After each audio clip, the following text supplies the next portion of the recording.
ओम ह्रीं नमो अरहन्ताय।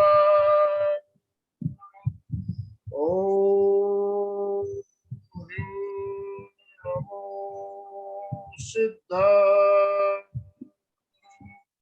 ओम ह्रीं नमो आयर्याय। ओम ह्रीं नमो ऊर्ध्याय। ओम ह्रीं नमो संवसाहु। ऐसो पंचनमोकारो सब पावपणासनो मंगलाणं च सर्वेशं परमं हवै मंगलम् परमं हवै मंगलम्।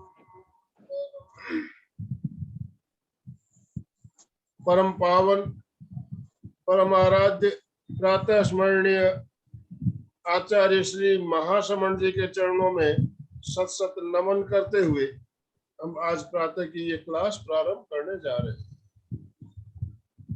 त्रिपदी वंदना। वंदे अरहं वंदे गुरुवरं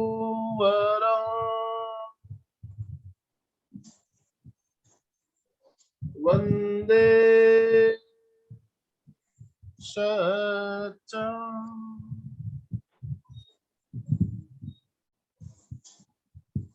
सभी साधक साधिकाओं को जय जिनेन्द्र, सुप्रभात, गुड मॉर्निंग।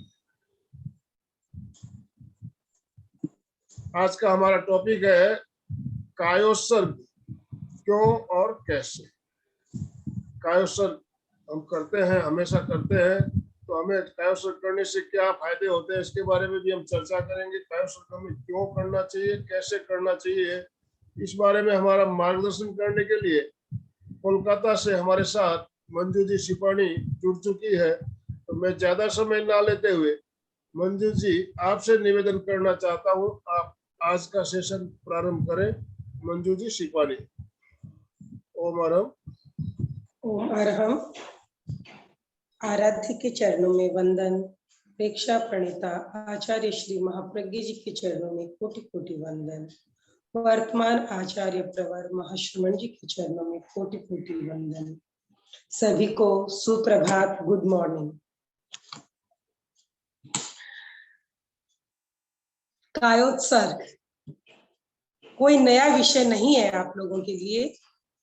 आप अनेक दिनों से जुड़े हुए हो मेडिटेशन से, योगा से, तो कायोत्सर्ग तो रोज ही करते हो। कायोत्सर्ग अगर सही मानों में समझा जाए तो इस शरीर के ममत्व से मुक्ति। अगर मैं किसी से पूछूं कि हिंसा, सबसे बड़ी हिंसा क्या है, कोई बताएगा मुझे सबसे बड़ी हिंसा क्या है? हाँ, रिपीट करिए, क्या बोला आपने सुचिता जी? भाव हिंसा होगी। और कोई? मनुष्य जन्म पाके भी अपने लक्ष्य पे प्राप्ति न करना, ये भी अपने हिंसा ही हुआ। ठीक है। और किसी का दिल दुखाना। यस। और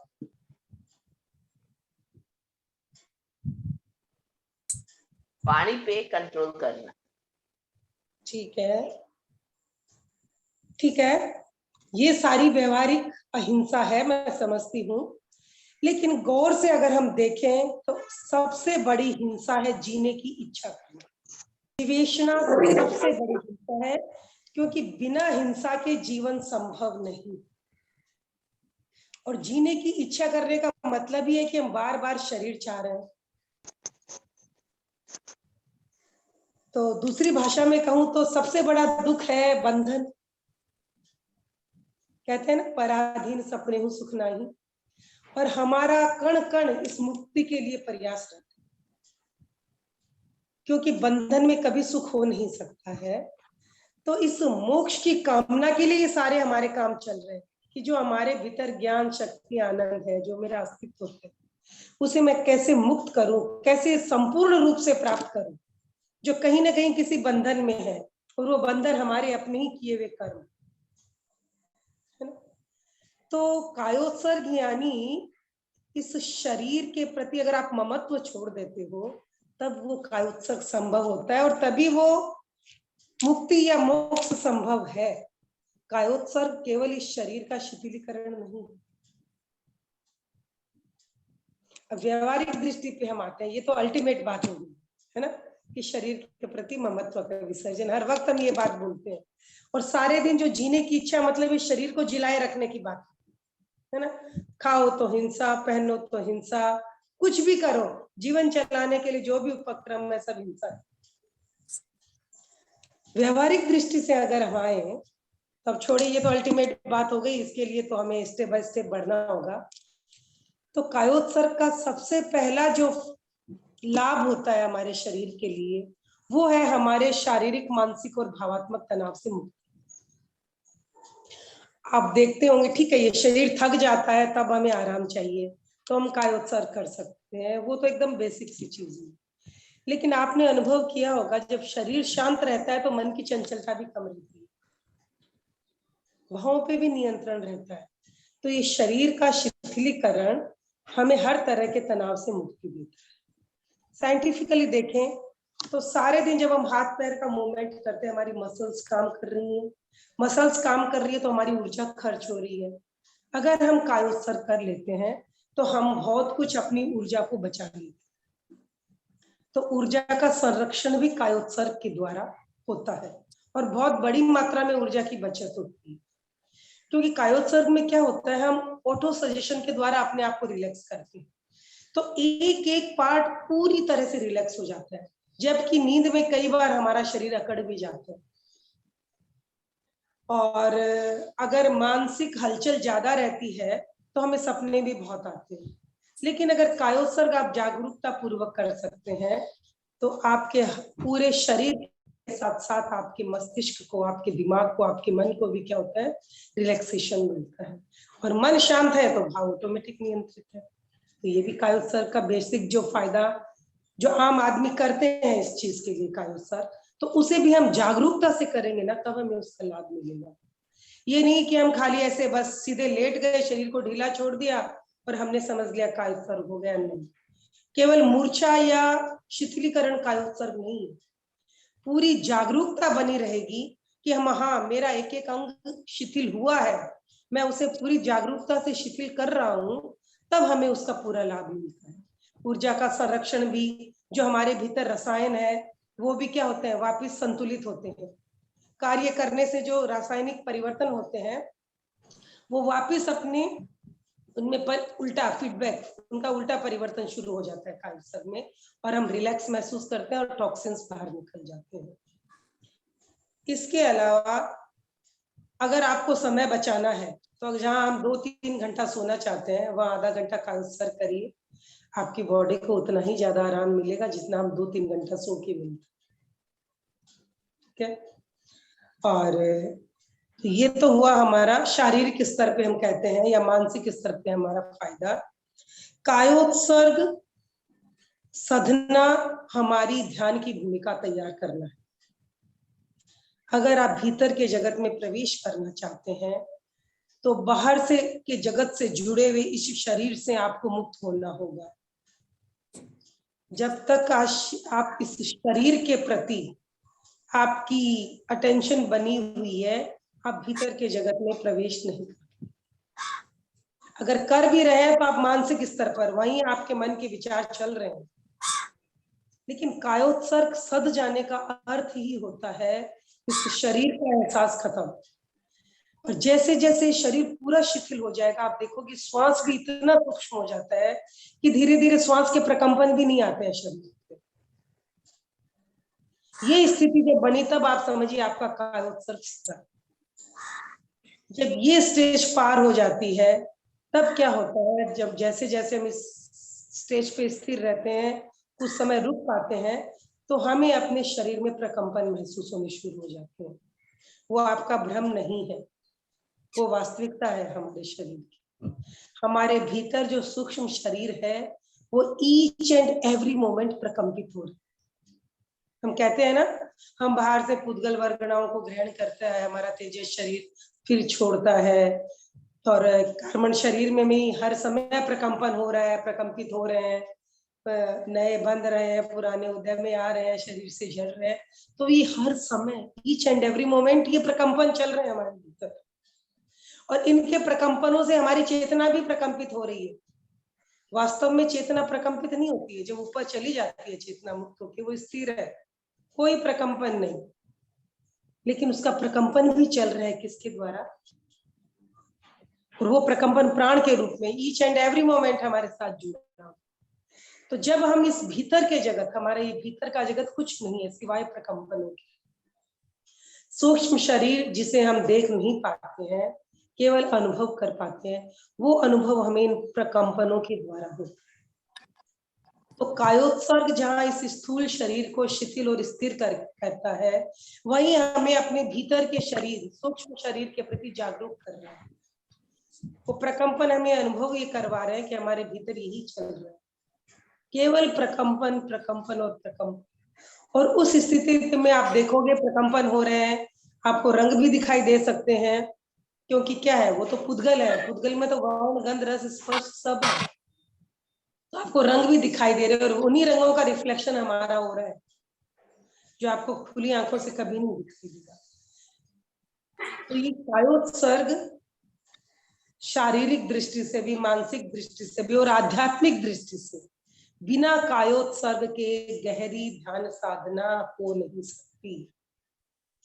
बिल्कुल ये पहली शर्त है कि हम अपने शरीर को स्थिर और शिथिल करना सीखें, तब कहीं जाके हम ध्यान के लिए तैयार होते हैं। मैं नहीं कहूंगी कि ध्यान हो जाएगा, जस्ट एक भूमिका, हमारा शरीर एक पात्र बना है जिसमें ध्यान उतर सकता है। और कायोत्सर्ग पहली भी है और अंतिम भी। अगर केवल कायोत्सर्ग ही आप करते चले जा रहे हो तो आपको और कुछ करने की भी जरूरत नहीं है, उसी से आपको अल्टीमेट नॉलेज, वेद विज्ञान, जो हमारी अंतिम लक्ष्य है साधना का, हम महसूस कर सकते हैं, अनुभव कर सकते हैं। तो चलिए आइए हम भी कायोत्सर्ग में उतरते हैं आज।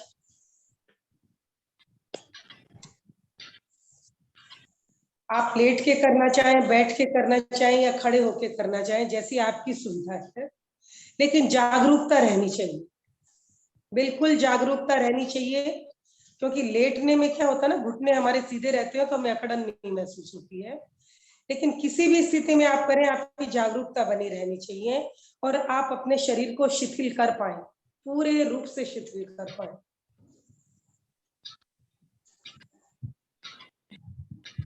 रिलैक्स। जो खड़े हैं वो अपने दोनों हाथ साइड बाय साइड अकड़ा के नहीं रखना है, ढीले छोड़ दें। पैरों के बीच में हल्का सा फासला रखें, यानी कंधों के समानांतर पैरों में गैप हो। सीधे रहेंगे। जो बैठे हैं वो भी अपनी गर्दन, रीढ़ की हड्डी, कमर सब सीधी रखेंगे। आसन वज्रासन, सुखासन, पद्मासन, अर्ध पद्मासन, किसी भी आसन का चुनाव करें। हाथों को वीतराग मुद्रा में स्थापित करेंगे। जो लेटे हुए हैं वो अपने पैरों के बीच में फासला रखेंगे और दोनों हथेलियां आकाश की ओर खुली रखेंगे।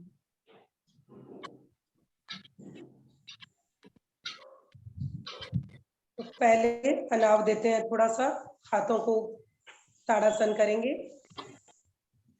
दोनों हाथों को लॉक करिए, ऊपर की ओर खींचिए जितना खींच सकते हैं। जो लेटे हुए हैं वो लेट के ताड़ासन करें, जो बैठे हैं वो बैठकर अपने दोनों पैरों को सीधा कर ले दंडासन में और हाथों को ऊपर फैला दें। पैरों को भी खींचे, हाथों को भी खींचे, जितना तनाव दे सकते हैं। शरीर में तनाव का अनुभव करें, जितना एक्सट्रीम तनाव महसूस कर सकते हैं। धीरे धीरे श्वास छोड़ते हुए वापस रिलैक्स। इसी तरह एक बार और पूरे तनाव को महसूस करें और पूरे रिलैक्स होने को भी महसूस करें श्वास छोड़ते हुए। जी, रिलैक्स। लेटने वाले लेट जाएं, खड़े होने वाले खड़े रहें, बैठने वाले बैठे। रिलैक्स। हाथ जोड़ के संकल्प करेंगे, तस् उत्तरी कर्णिणम पायश्चित्त कर्णिणम विसोही कर्णिणम विसल्ली कर्णिणम पावणम कम्मणम पायनठाए ठामी औषधम। मैं शारीरिक, मानसिक और भावनात्मक तनाव से मुक्त होने के लिए कायोत्सर्ग का प्रयोग करती हूँ। समय 30 मिनट। जब कायोत्सर्ग में जाएं, पूरी जागरूकता रखें, कोई नींद या तंद्रा में नहीं जाएगा।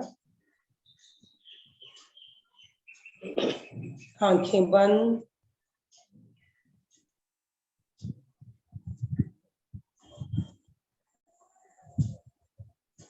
श्वास की गति को मंद करें।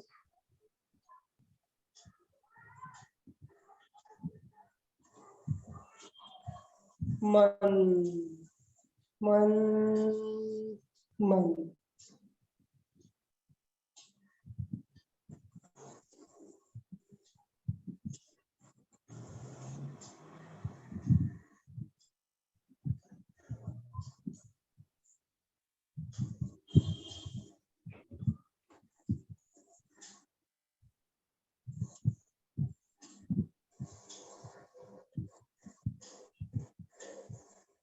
अनुभव करें आपका शरीर शीशे की तरह भारी हो रहा है।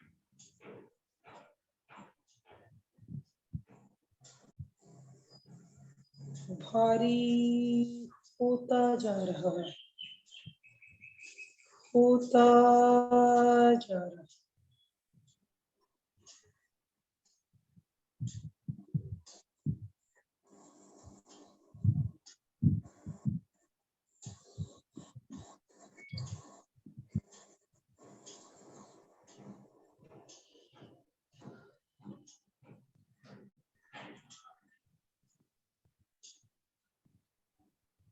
भारी भारी भारी।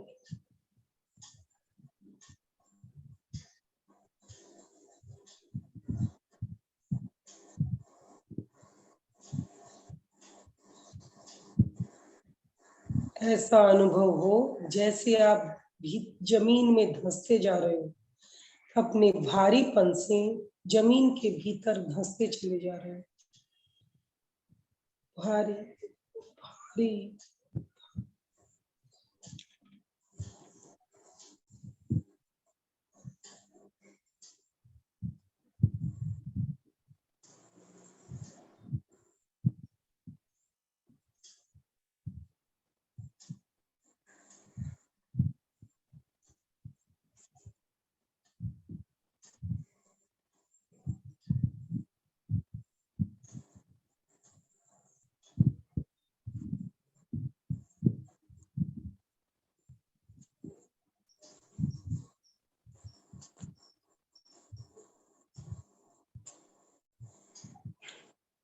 अनुभव करें आप धीरे धीरे हल्के होते जा रहे हो।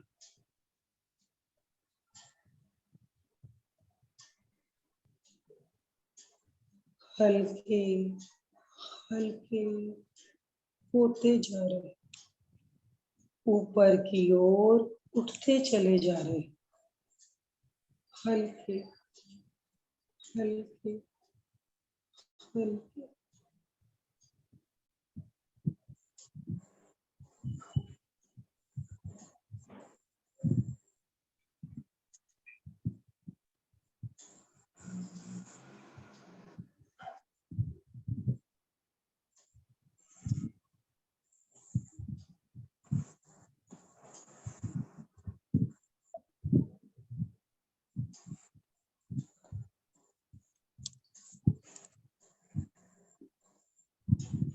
अनुभव करें रुई की तरह हल्के हल्के और हल्के होते जा रहे हैं।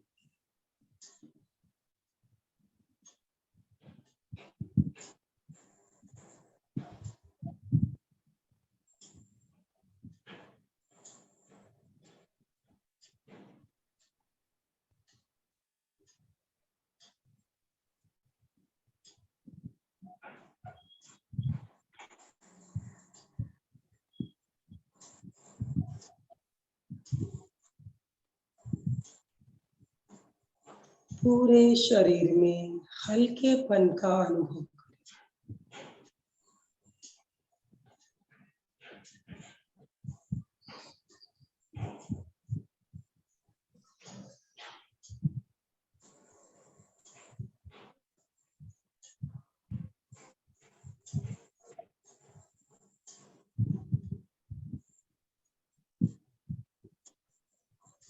चित्त को दाएं पैर के अंगूठे पर केंद्रित करें।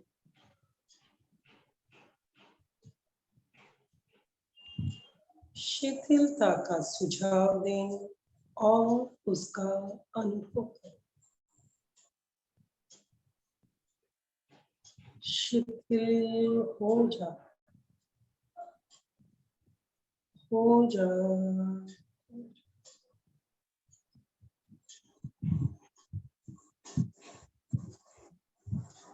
अनुभव करें शिथिल हो रहा है, हो रहा है, हो रहा है।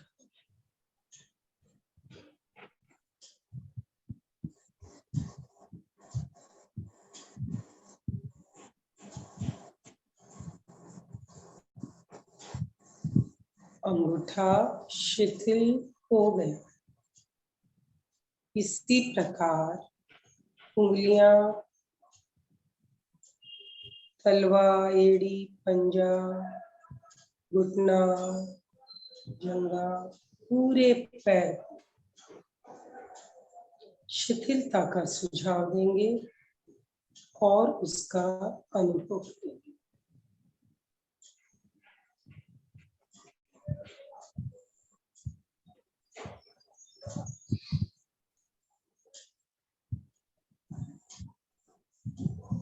शिथिल, शिथिल, शिथिल।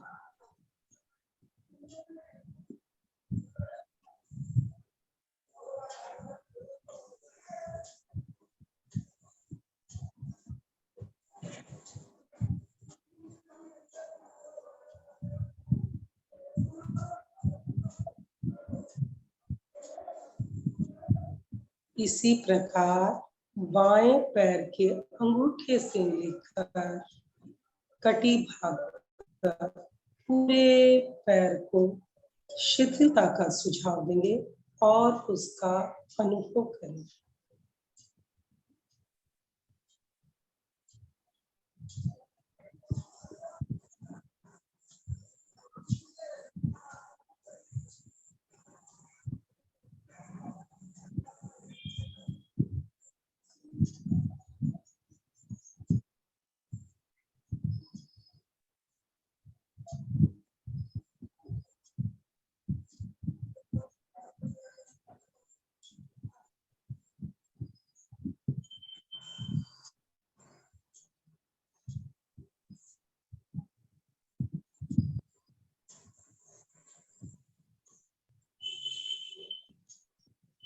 पूरी जागरूकता के साथ शिथिलता का सुझाव देंगे और शिथिलता का अनुभव करेंगे।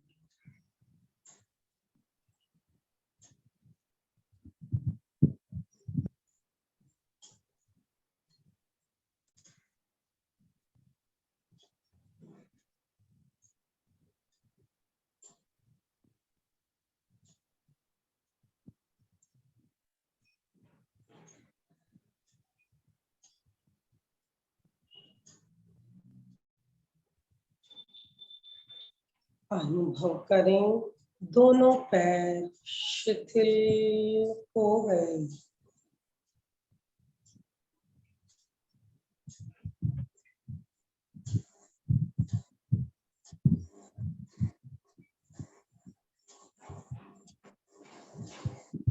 शरीर का मध्य भाग कमर से लेकर गर्दन तक,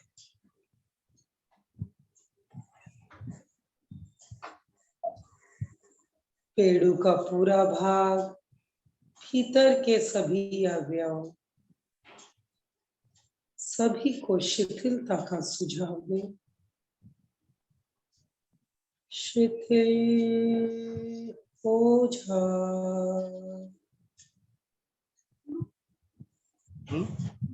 शिथिल हो जा।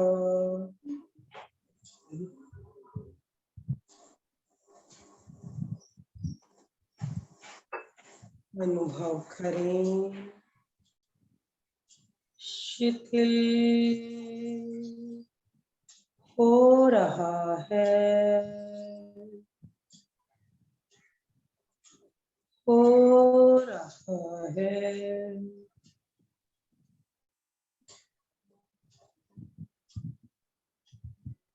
शिथिल हो गया। छाती का पूरा भाग,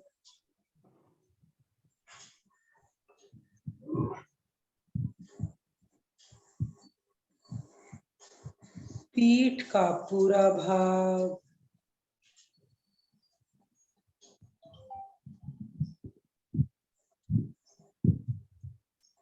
शिथिलता का सुझाव दें और उसका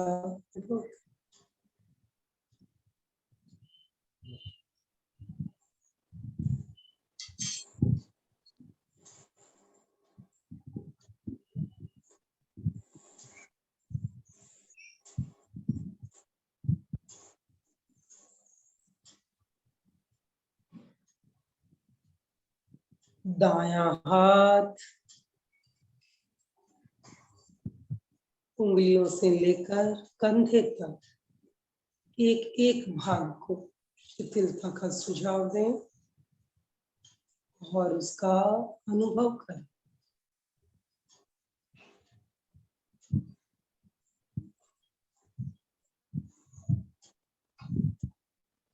इसी प्रकार बायां हाथ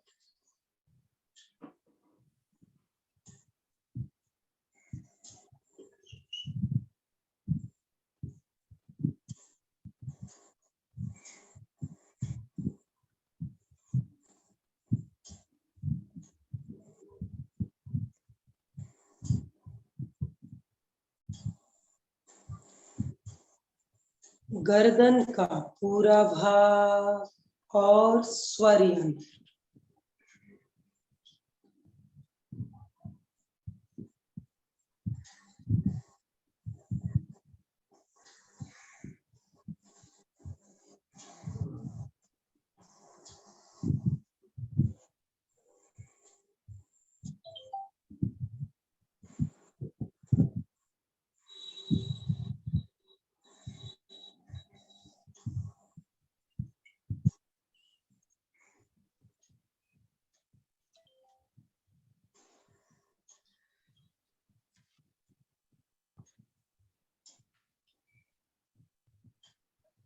अनुभव करें शिथिल हो रही, शिथिल हो रही है।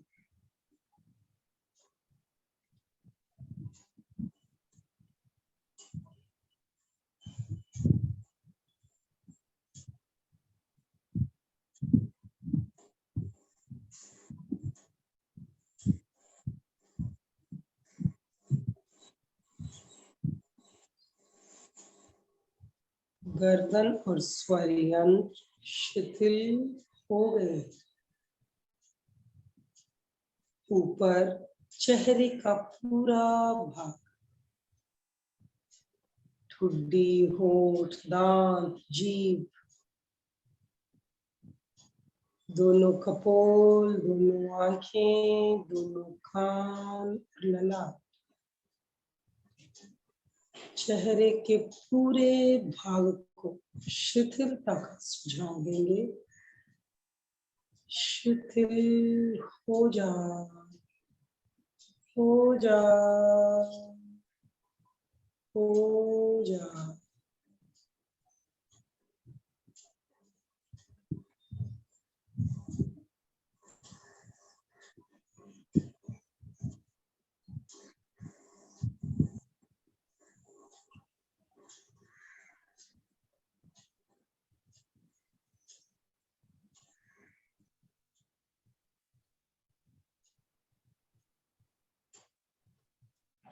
अनुभव करें पूरा शरीर शिथिल हो गया है।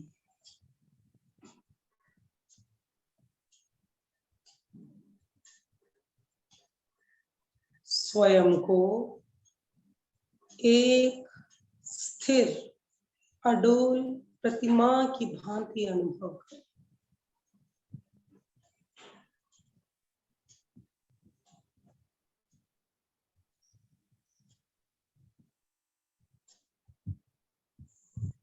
पूरी स्थिरता, शिथिलता और जागरूकता।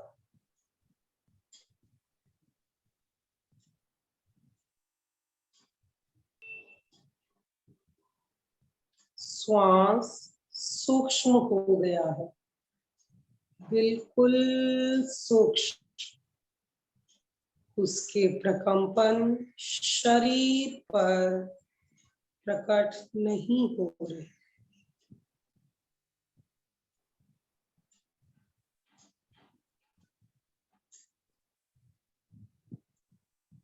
पूरी स्थिरता।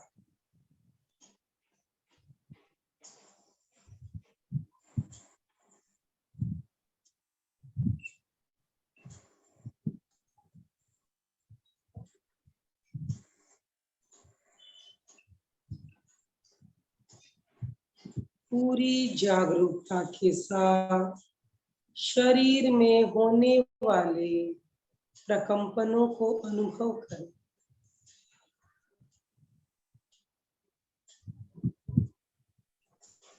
पैर से लेकर सिर तक, कण कण में होने वाले प्राण के प्रकंपनों का अनुभव करें।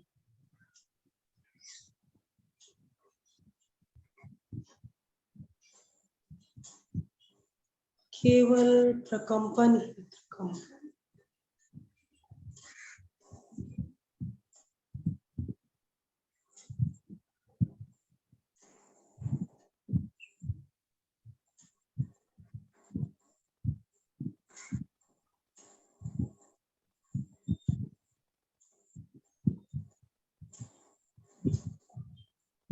पूरा शरीर केवल प्रकंपन, प्रकंपन और प्रकंपन।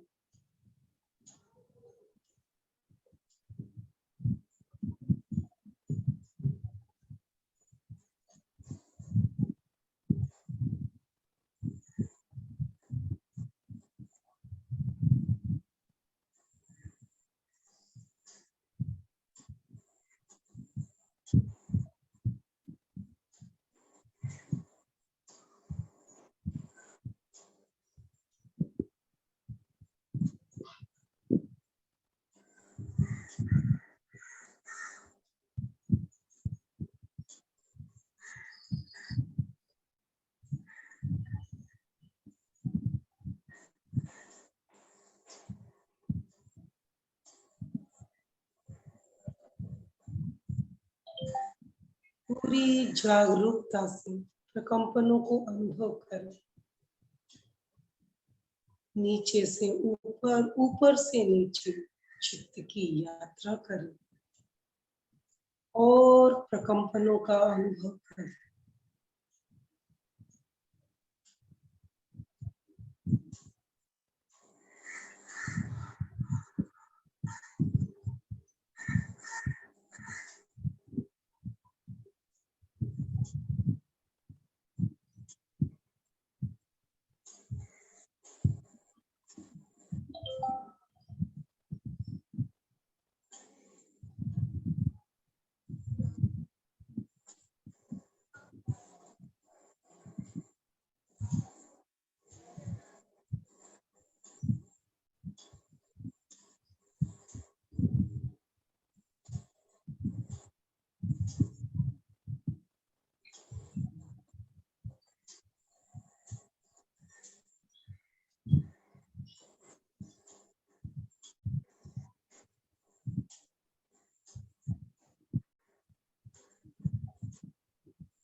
यात्रा चलती रहे, चित्त की यात्रा चलती रहे पूरी जागरूकता के साथ। शरीर के कण कण में होने वाले प्रकंपनों को अनुभव करते हैं।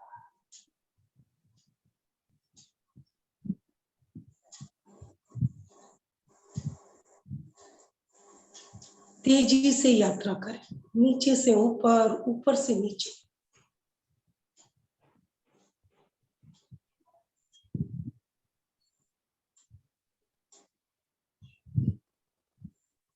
प्राण दौड़ रहा है पूरे शरीर में, नीचे से ऊपर, ऊपर से नीचे। पूरी जागरूकता से केवल अनुभव करें और देखिए।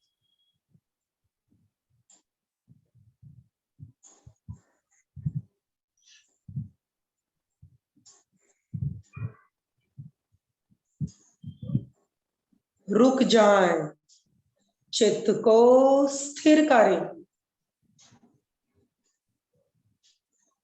जहां है वहीं स्थिर हो जाए।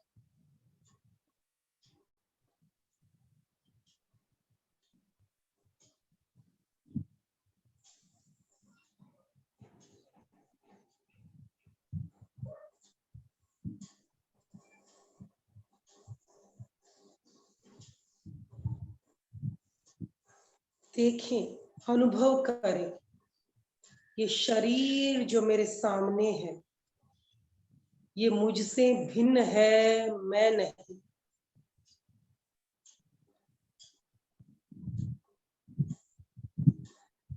ये प्रकंपन जो नीचे से ऊपर, ऊपर से नीचे यात्रा कर रहे हैं, वो मुझसे भिन्न है, मैं नहीं।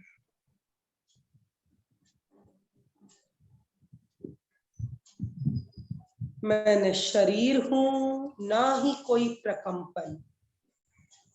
मैं केवल साक्षी हूं, ज्ञाता दृष्टा स्वरूप।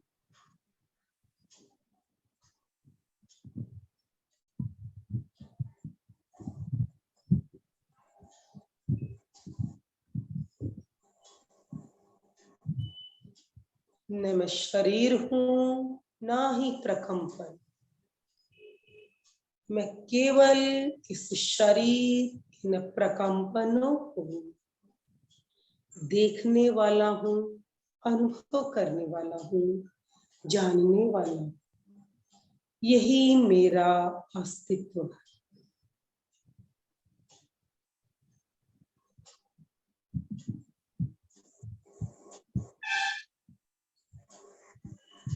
शरीर भिन्न, आत्मा भिन्न।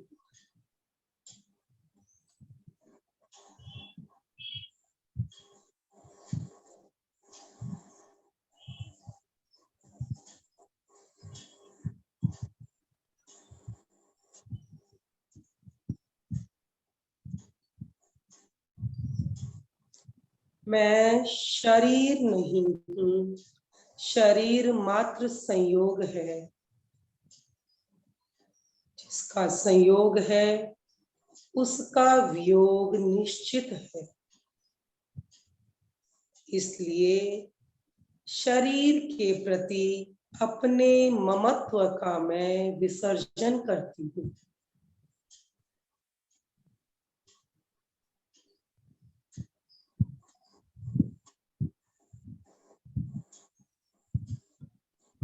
पूरी जागरूकता से भेद विज्ञान का अनुभव करें और शरीर के प्रति अपने ममत्व का विसर्जन करें।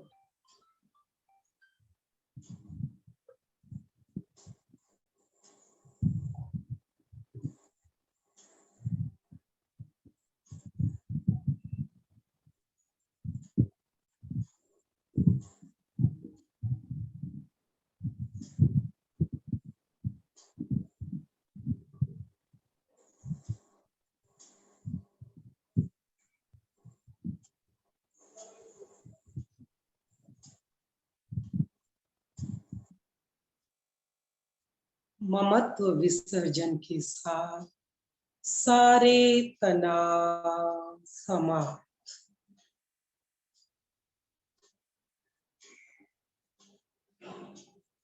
स्वयं को हल्का और आनंदित महसूस करें।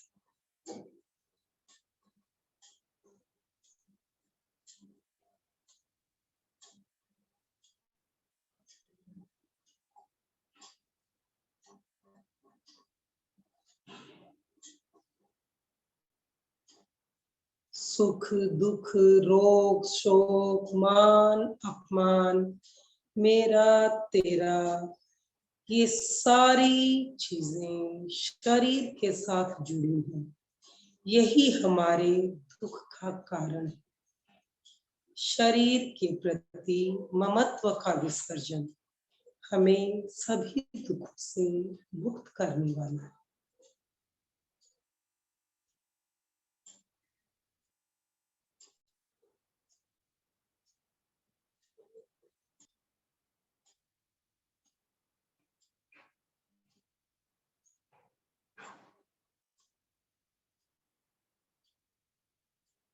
केवल अपने होने का अनुभव कर। मैं हूँ, मैं हूँ।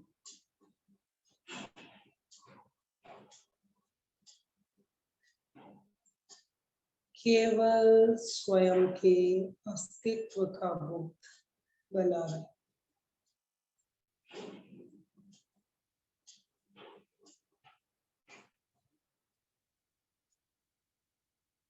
चैतन्य का बोध, अपने ज्ञाता दृष्टा स्वरूप का बोध।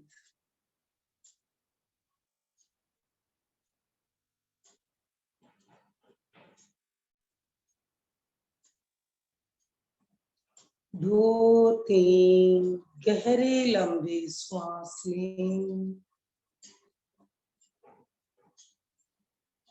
पूरे शरीर में सक्रियता का अनुभव करें।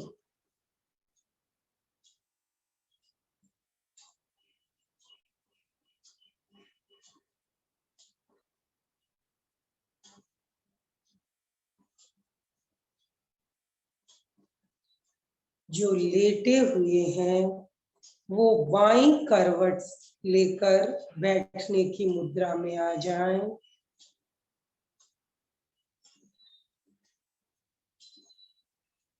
कण कण में शांति और आनंद का अनुभव करें।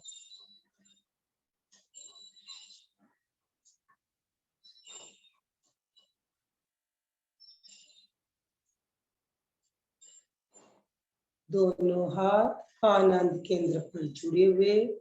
सभी मेरे साथ एक बार शरण सूत्र का उच्चारण करेंगे। अरहन्ते शरणं पवज्जामि, सिद्धे शरणं पवज्जामि, साहु शरणं पवज्जामि, केवलीपणत्तं धम्मं शरणं पवज्जामि। 3 बार सत्य को वंदना। वंदे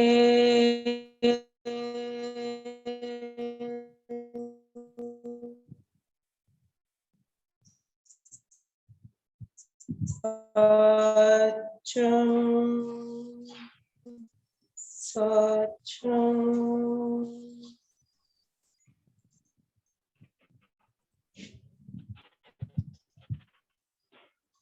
वंदे। ओम अरहं ओम।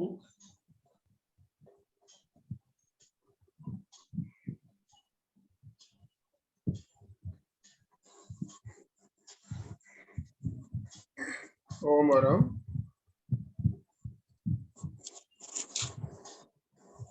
हाँ, बहुत ही सुंदर कायोसर का प्रयोग अभी हमने करीब करीब 30 मिनट का प्रयोग किया। प्रयोग करके आपको कैसा लग रहा है? अपना अनुभव आप शेयर करना चाहते हो? कोई जिज्ञासा हो तो अपने आप को अनम्यूट करके आप बात कर सकते हैं। मंजू जी, क्या हमें कायोसर करे तो गर्मी होती है शरीर में? होगी, हो सकती है, क्योंकि क्या होता है ना कि ऊर्जा जब संरक्षित हो रही है शरीर में तो वो हमें गर्मी दे सकती है, बिल्कुल दे सकती ऐसा तो हमारा मन नॉर्मल टाइम पे तो सुनता नहीं है बोले वैसा, जैसे आप ऑटोस्टेशन देते हैं वैसा वैसा वो कार्य करने लगता है, ये क्या कैसे होता है? है।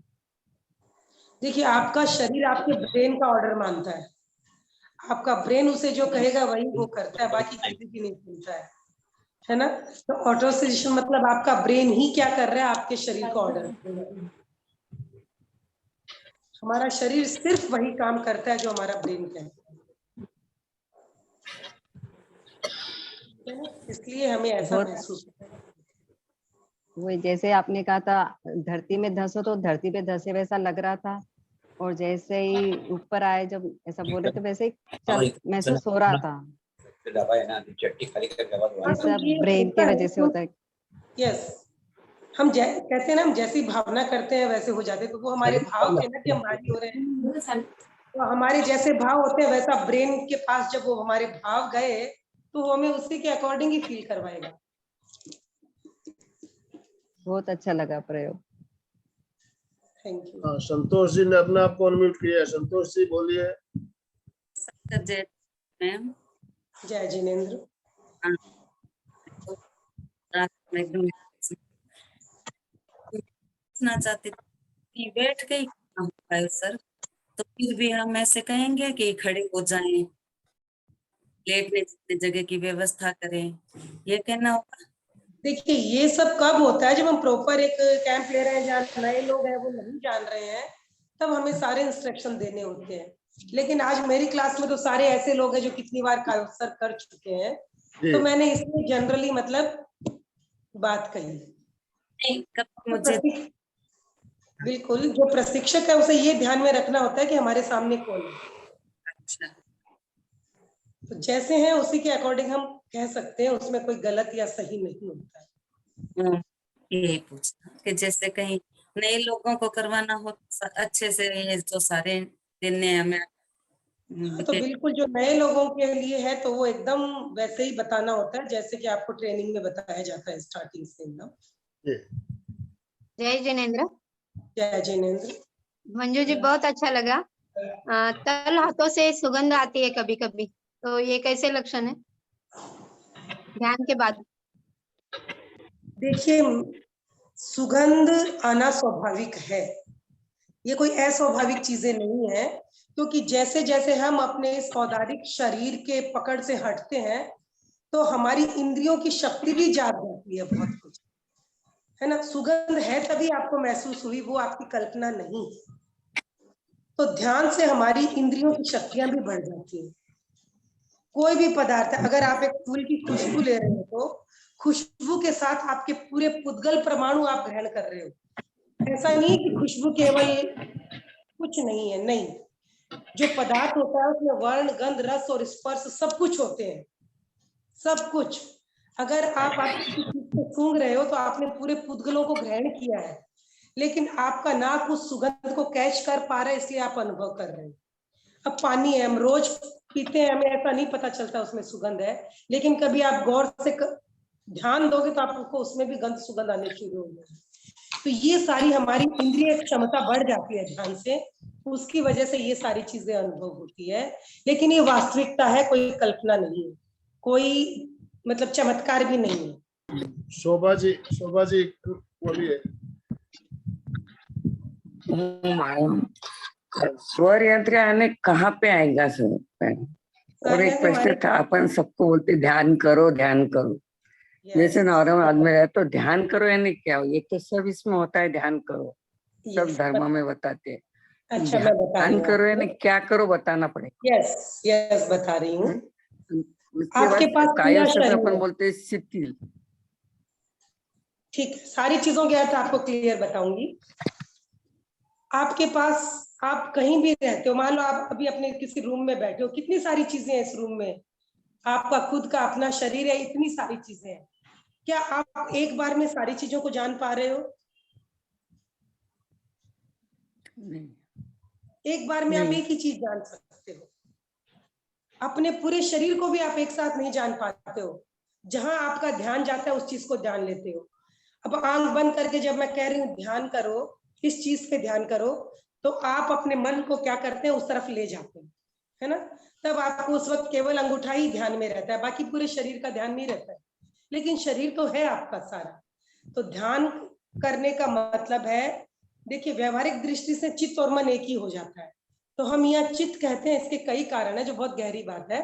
तो आप मन समझ लीजिए, आप जहां अपना मन ले जाते हो वही चीज आपको समझ में आती है ना।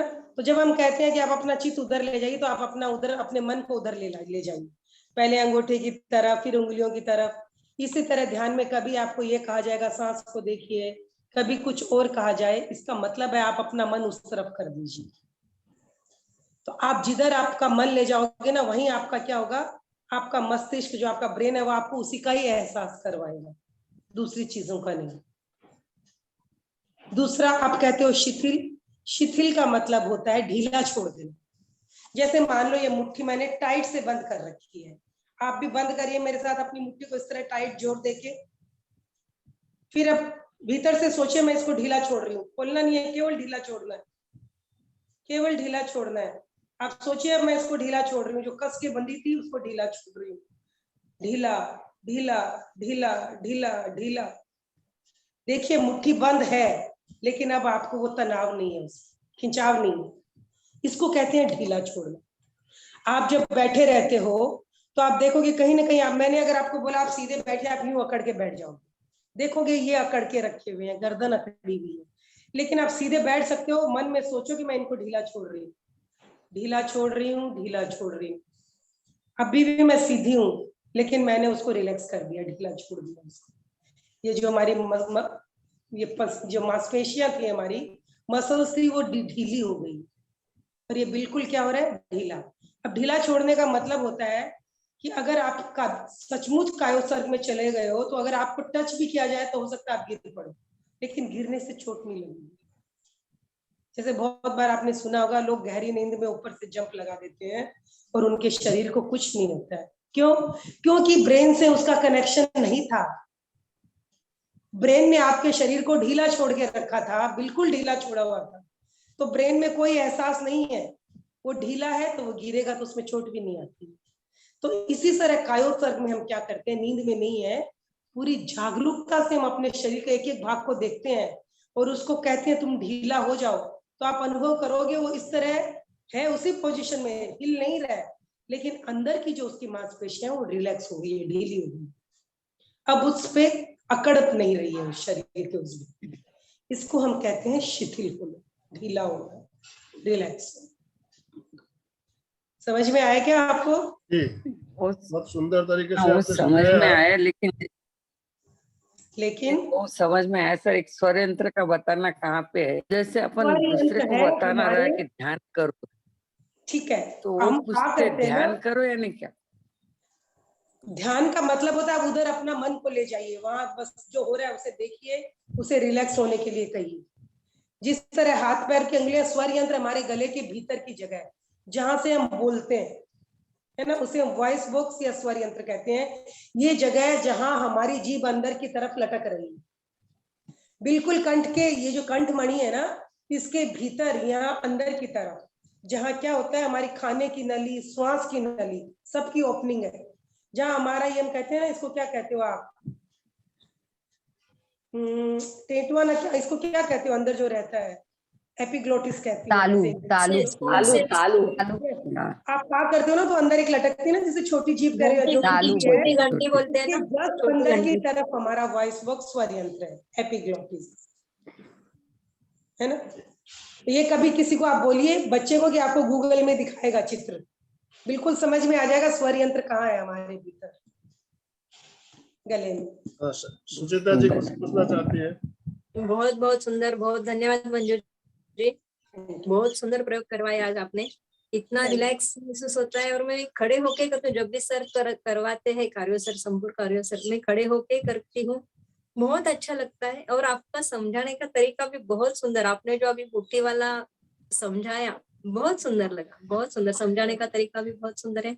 और कार्यो सर में मुझे बहुत आनंद आता है, खड़े होके ही करती हूँ, सर भी करवाते तो बहुत अच्छा। ऐसे ही सर भी अच्छी तरह से बोलते हैं अपने को, बहुत सुंदर लगता है। बहुत बहुत धन्यवाद। सर तो बहुत सीनियर है, उनको तो अनुभव वाले हैं, मैं तो केवल बातों वाली हूँ।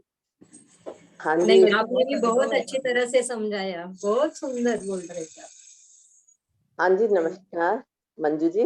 मैं नमस्कार। पूछ रही थी कि ध्यान करते वक्त गला सूखता है। गला सूखता है हाँ जी। एक्चुअली क्या है, या तो अगर आप क्या चौवियार या ऐसा कुछ करते हो रात को, नहीं नहीं, तो अगर आपको ऐसा महसूस हो तो आप थोड़ा सा पानी पी के बैठिए। तो पानी तो पी के ही बैठती हूँ, पानी पी के बैठती हाँ, ठीक है ना। गला सूखना कुछ और शारीरिक प्रॉब्लम भी हो सकती है, थोड़ा सा पानी पी के बैठिए। और अगर आपको ऐसा महसूस हो तो पूरी जागरूकता के साथ आप अपने सलाइवा यानी थूक को निगलते रहिए बीच में, लेकिन जागरूकता बनी रहे कि आप थूक निगल रहे हो और वो आपके गले में जा रहा है। तो उससे क्या होगा ना, ये ड्राइनेस कम होगी। या तो मुझे लग रहा है आपको कुछ मानसिक प्रॉब्लम है। गला सूखना मतलब एक डर की निशानी भी होता है ना।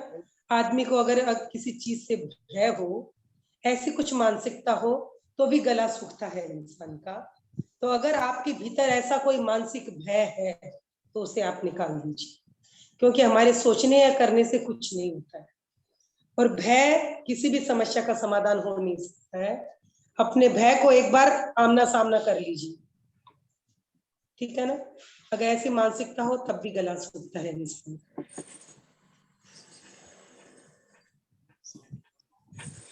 ओ महाराज, मंजू जी, चैट ओ बॉक्स में महाराज कोई महाराज। मैसेज भी आया होगा मेरे ख्याल से।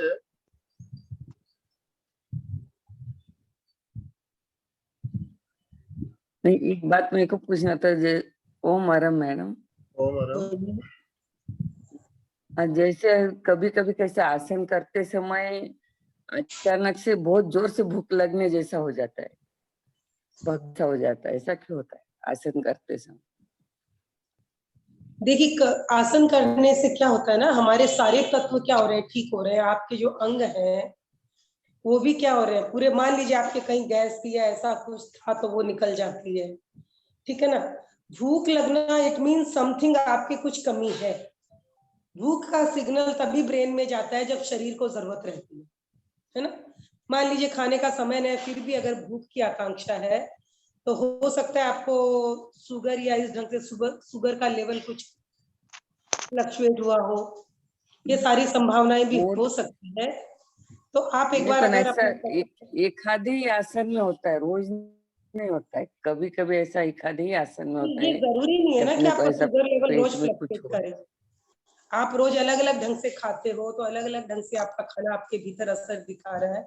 तो ये भी संभव है कि शुगर फ्लक्चुएट हो रही हो या ऐसा कुछ कारण बन सकता है, ठीक है। नहीं, वो तो सब टेस्ट किया, कुछ नहीं। पर ऐसा कभी ऐसा होता है कि जैसे पेट में कैसा भकभक हो गया, जैसे एसिडिटी से हो जाता है, वैसा आसन करते करते में ऐसा हो जाता है। देखिए, आसन करने से वो चीज नॉर्मल हो रही है। जो ऑब्स्टिकल था, जो बाधा थी, जो विकार थे, वो हट रहे हैं। तो हटने के कारण भी आपको एक बार ऐसा अनुभव हो सकता है। जी अभी हम समापन की ओर चलेंगे। क्या गर्मी होने से भी हो सकता है शरीर में? जब भी हम कार्यों से गर्मी हो जाती है ना, उसकी वजह से भी हो सकता होगा। देखिए, बहुत सारी चीजें हैं जो हमें इफेक्ट करती है। सबका शरीर की अपनी अपनी खास होती है ना। तो इस वजह से सबको अलग अलग फील होना भी स्वाभाविक है। गर्मी की वजह से भी हो सकता है। तो इसके लिए, इसीलिए क्या होता है ना, ध्यान के पहले प्राणायाम या थोड़ी सी योग क्रियाएं करवाई जाती है, ताकि ध्यान के समय जो परिवर्तन होते जयश्री हैं जी नहीं तो पाटनी, आसन में, जयश्री जी मैंने पाटनी का आसन कोई में ही मैसेज पूछा आया है। Madam. Manju ji, chat box में आप देख सकते हो कि जयश्री जी पाटनी का कोई मैसेज आया है क्या? मैं कैसे देखूं, मैं जानती नहीं हूँ। जयश्री जी, अपने आप को आप अनम्यूट कर सकते हो, अनम्यूट करके बात कर लीजिए।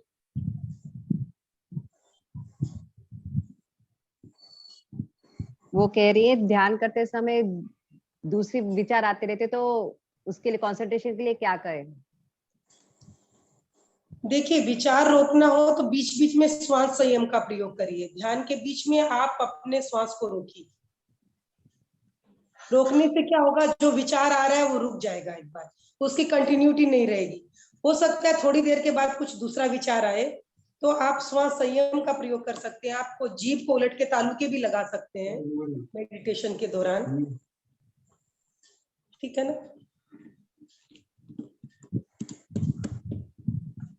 और मन की चंचलता को कम करने का तरीका है नियमित डीप ब्रीदिंग का प्रयोग। और देखिए, हम जब ध्यान करने बैठते हैं तो हमारे शरीर में कुछ अनईजी फीलिंग होने लगती है, होती है। नए नए हम जब ध्यान करना शुरू करते हैं तो शरीर में अनईजी लगता है, सर दर्द करना, पैरों में हाथों में जकड़न आ जाना, ये सब तो नॉर्मल चीजें होती है। लेकिन अभ्यास करेंगे हम रोज तो ये धीरे धीरे समस्याएं भी हमारी जो है धीरे धीरे सब ठीक हो जाएगी। और कायोत्सर्ग के बारे में कहा जाता है, कायोत्सर्ग जिस तरह हम गहरी नींद में होते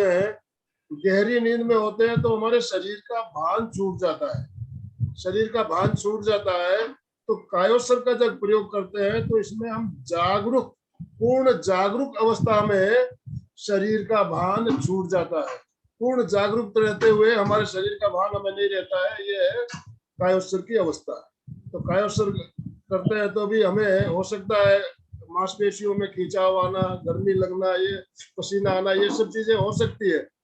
तो ये किस लिए होते हैं, जब हम ध्यान करते हैं तो हमारे शरीर से विषैले तत्व निकलते हैं, टॉक्सिन्स निकलते हैं, मांसपेशियों में उसका प्रभाव पड़ता है, तो ऐसा होता है। और प्राय लोगों की ये प्रॉब्लम रहती है। तो इसके लिए जरूरी है कि हम नियमित अभ्यास करें, ध्यान भी हम नियमित करें, कायोत्सर्ग करते हैं तो नियमित करें। तो ज्यों ज्यों हम नियमित अभ्यास करेंगे तो हमारा शरीर जो है फिर हमारे जो भी हम इंस्ट्रक्शन देंगे वो फॉलो करेगा। तो नियमितता बहुत जरूरी है, जागरूकता के साथ अभ्यास हमें करना है। तो अभी समापन की ओर चले। दोनों हाथ जोड़ते हुए मेरे साथ साथ उच्चारण करें। मैं चैतन्यमय, मैं आनंदमय, मैं शक्तिमय, मेरे भीतर अनंत चैतन्य का, अनंत आनंद का, अनंत शक्ति का सागर लहरा रहा है, जिसका साक्षात्कार करना ही मेरे जीवन का परम लक्ष्य है। मंगल भावना। हमारा आज का दिन मंगलमय हो, आनंदमय हो, शांतिमय हो, के साथ शांति शांति। कृतज्ञोस्मि हम सब गुरुदेव के आभारी, कृतज्ञोस्मि हम सब गुरुदेव के आभारी।